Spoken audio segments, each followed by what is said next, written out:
Bueno, pues vamos una vez más, y no sé ya cuántas son, al bloque 3, ya sabéis que es el dedicado a los textos. Siempre vengo diciendo de hace ya tiempo que es como la actividad desde mi punto de vista y utilizando un vocabulario actual que más nos renta. Porque, digamos, un poco ahí se pone en práctica muchas de las cosas que hay que ver. Bueno, vamos a buscar el que dice Text on Language, que está ya en la parte final. Y además es un texto un tema del que no hemos hecho nada ni tal. Text on language. Texto sobre el idioma, ¿vale? Sobre una lengua. Recordad lo que vengo diciendo y comentaba también al principio del curso, o perdón, al principio de tal. Lo habitual es que no haya textos puros, es decir, que el texto que me ponga en el examen no sea solo de economía o solo de la enfermedad, sino que sean textos que se mezclen, que haya una idea general, pero que mezclen, ¿no?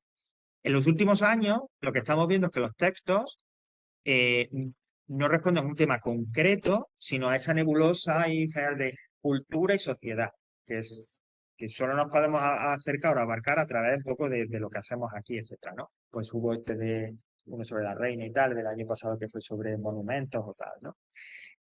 Por ejemplo, que vamos a hacer aquí, pues cae un poco dentro de eso. El que habéis hecho en el examen del Carnival, pues eso es un texto, de hecho, como decía, era un texto de un examen real, porque da una idea de qué tipo de texto a veces les gusta poner. Bueno, pues text on language.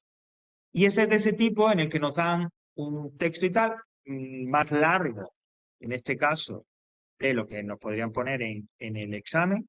Y tenemos una parte de comprehension y luego una parte más larga del use of English, ¿vale? En donde trabajamos ya, pues, preposiciones, vocabulario, un poco de todo, ¿no? Para repasar todo. Bueno, vamos a centrarnos primero en el texto, el que dice The Emergence of a New Language. Los títulos siempre son muy importantes porque nos dicen ya la idea del texto. Es que nada más que con new, bueno, pues no es sino que nos hablan de algo diferente. The Emergence, ¿no? Pues el surgimiento. Bueno, vamos a ello. Creole is the language spoken by approximately 2 million people in Sierra Leone, West Africa. The name derives from Creole, the word used to describe a language formed by the mixing of two or more language communities. It has developed over hundreds of years as a direct result of the slave trade in the 18th century.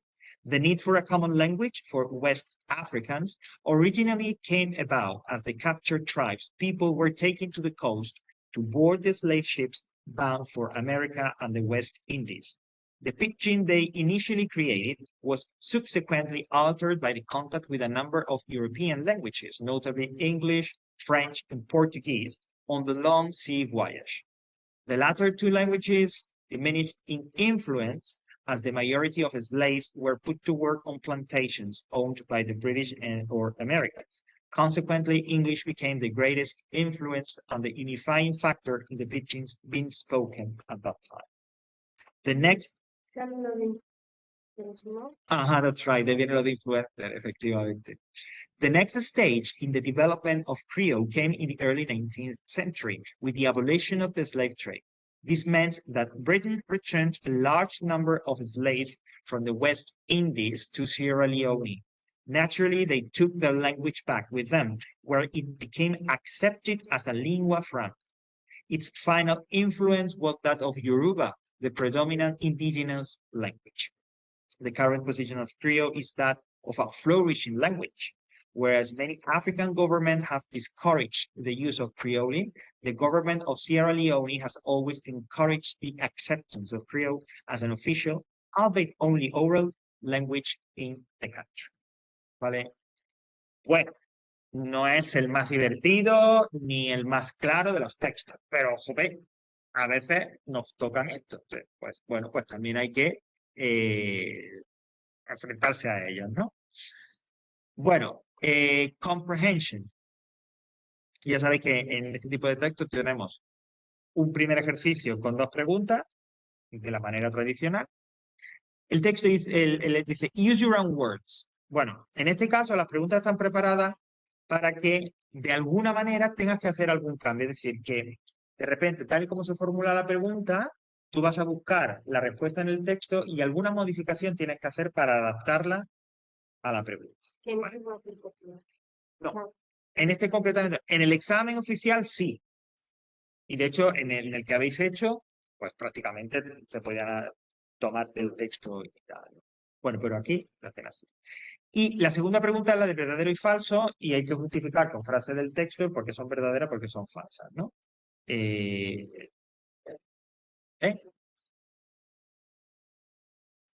Oh, that's right.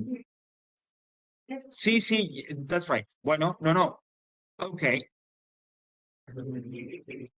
Ok, ok. Es verdad, llevas razón, llevas razón. Vale. Bueno, yo lo que iba a proponer que son las 8:30, ¿no? A las 8 menos, a las 9:10 por ahí es cuando, bueno, más o menos nos piden que tal. Entonces, si os parece, vamos a centrarnos en estas dos y dentro de unos 15 minutos corregimos, si podemos corregir, o las dos o una, ¿vale? Y la semana que viene ya nos dedicamos al use of English. ¿Ok? Pues venga, vamos.